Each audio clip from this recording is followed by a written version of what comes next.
Okay, some of the some of the most important books that I have are by Julius Evola.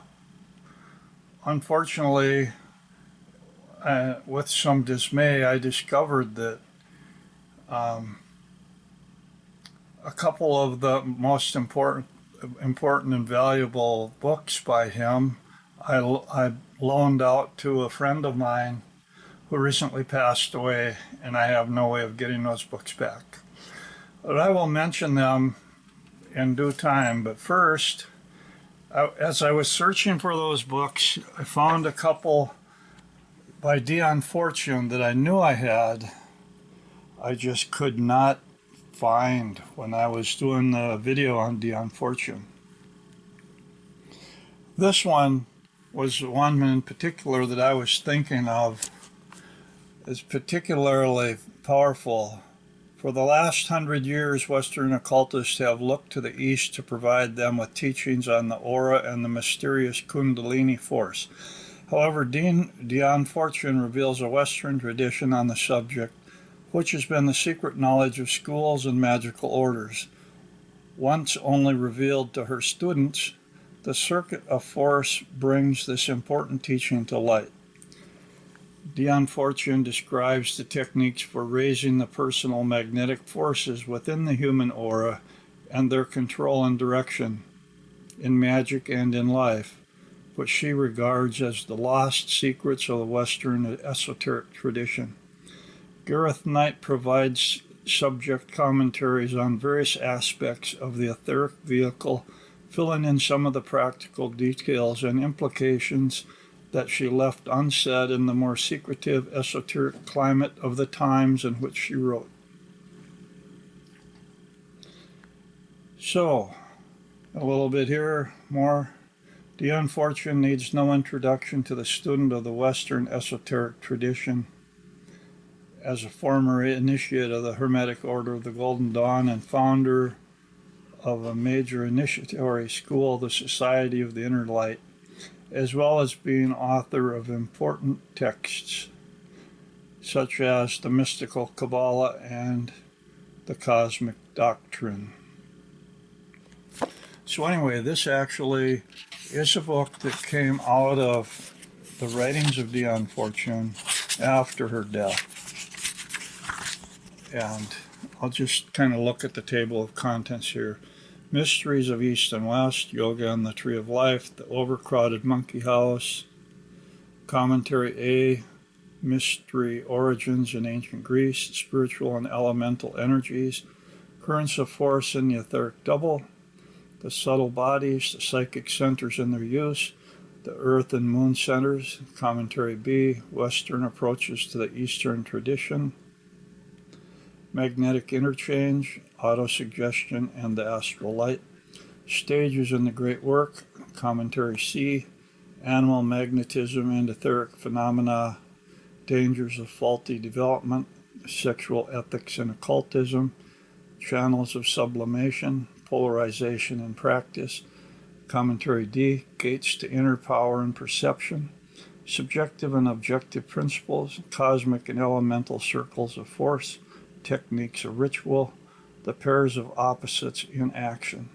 Commentary E, The Circles of Force, and the Novels of Dion Fortune. Of all the Dion Fortune books, this may be the single most important in terms of pure informative knowledge that I was really seeking. That ties in with this one also, Dion Fortune and the Lost Secrets of the West. This is by Gareth Knight again. The essays in this book originally appeared as articles in the Inner Light Journal, the house journal of Dion Fortune's Society of the Inner Light, between 2002 and 2005, and include 2 lectures originally given at the Temenos Academy, full of wisdom and insights gained through a lifetime's work in the Western esoteric tradition.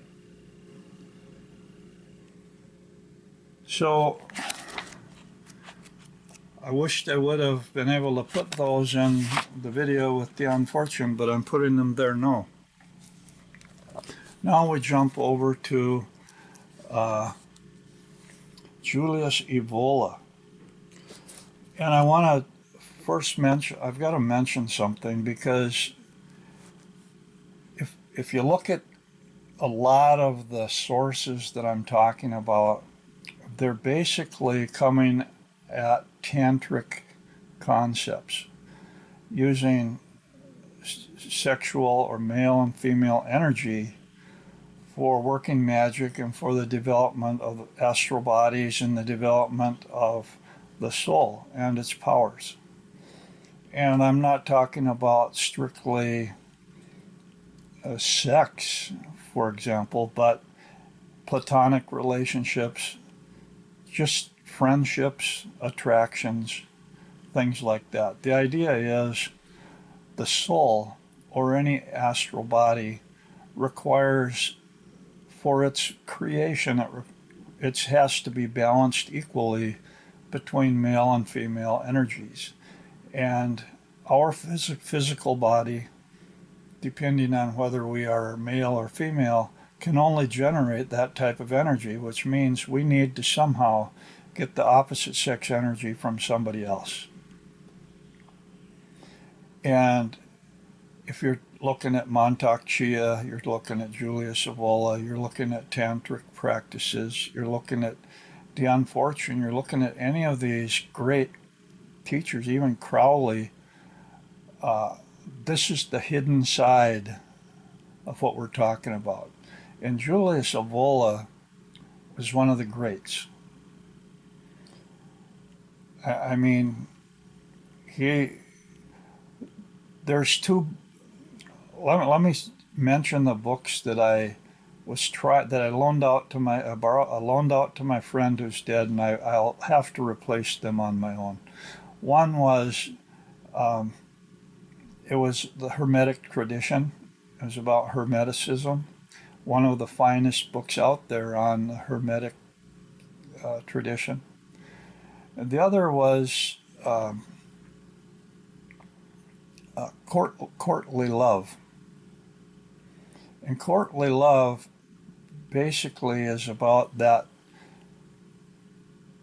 exchange of sexual energy without physical sex involved. Courtly Love. And it was kind of a game and things like that, but it's talking about the hidden mysteries behind that. So that was one of the books by Julius Evola. Highly, highly recommend that. The other on Hermeticism, an absolutely wonderful book.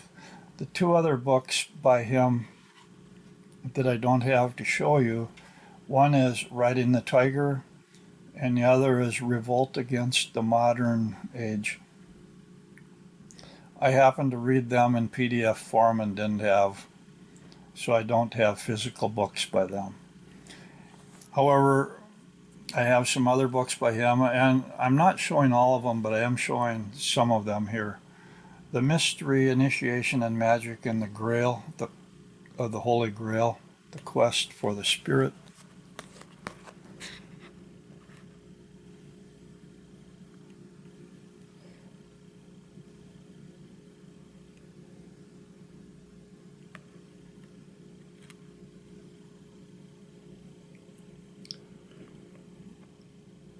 And again, this ties in with that.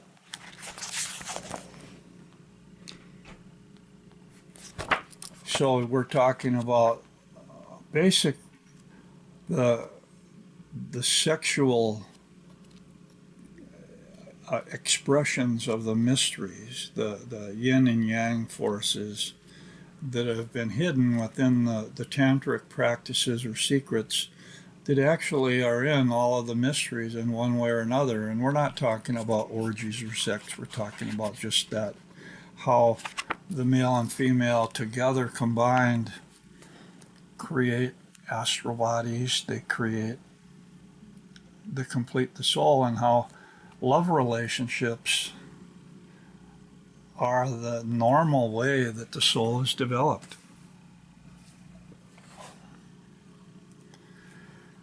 This book by Julius Evola is a must-have as far as I'm concerned. Talking about just what I was saying, Tantra Shakti and the secret way. I mean, you can find all kinds of books out there, but if you want the best, you want to have Julius Evola, The Diamond Thunderbolt Body.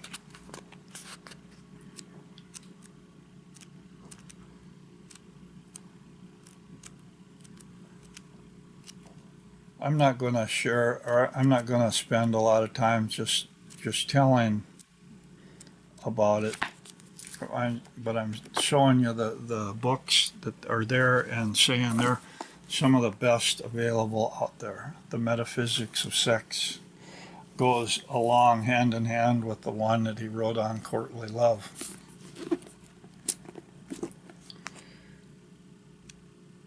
What is the essence of the power which animates the universe of eros and sex? The author presents us with an in-depth study of the possibilities of sexual energies on their highest level. He verifies that the erotic experience can lead to a displacement of the boundaries of the ego and the emergence of profound states of consciousness. He observes that from a different rhythm is established in every intense experience of eros, which invests and transports or suspends the normal faculties of an individual and can open vistas onto a different world. Modern researchers who try to investigate sexuality by studying others rather than themselves are in error. They cannot approach the depths of the metaphysics of sex. Furthermore, since psychoanalysis has emphasized the subpersonal primordialism of sex, it is necessary to oppose it with a metaphysical perspective. Only the lost sacred science is able to provide the necessary references for investigating the potential dimensions of the experience of eros. The metaphysics of sex is opposed to the established conventional viewpoint which has promoted the spiritual fall of modern man. But the world of eros did not begin today. Religion, mysticism, folklore, and mythology point to the existence of erotic forms and sexual experiences in which the deeper possibilities of man are recognized. The author introduces the world of ritual invocations and reveals the sexual rites of sacred traditions, from the transmutations of Tantra and Taoist yoga to the adulation of the female organ at Ulysses, to the erotic rituals described in the Kabbalah and the secret and symbolic practices of Islam. Evola also discusses the myth of the androgen, the courts of love of the Middle Ages, sacred prostitution and holy marriages, the incubus and succubus, mystical ecstasy, and the polarity between voluptuousness and suffering. He explains these practices and helps us to understand the vast universal fresco that is the mystical and spiritual expression of sexual love.